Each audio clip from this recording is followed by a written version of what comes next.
Hello everyone.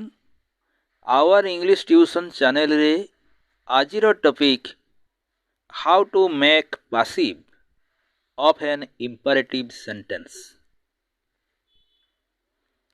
आपण माने जदि our English tuition channel को सब्सक्राइब करि नाहंती तेबे एबे ही सब्सक्राइब करि नियंतु एवं लाटेस्ट वीडियो गुडी को संगे संगे पाइबार सुजोग नियंतु। प्रसंग को आसीबा imperative sentence of order बा कमांड रो एक्टिव वॉइस रो स्ट्रक्चर टी एमिति हेई थाए। प्रथमे बेस फॉर्म ऑफ वर्ब थाए, तापरे ऑब्जेक्ट बा अदर वर्ड्स थाए। यह को पासिव रे परिणत करले तार स्ट्रक्चर टी हेई जाए let plus object plus be plus third form of verb बा अदर वर्ड्स हुए हैला। एग्जांपल नेबा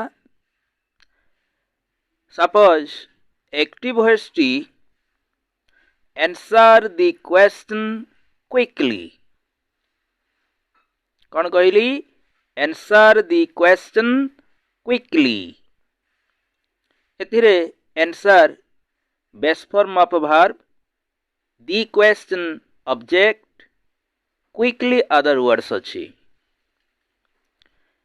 स्ट्रक्चर हिसाब रे यह को पासिव करले आसीबो let plus object plus be plus third form of verb other words.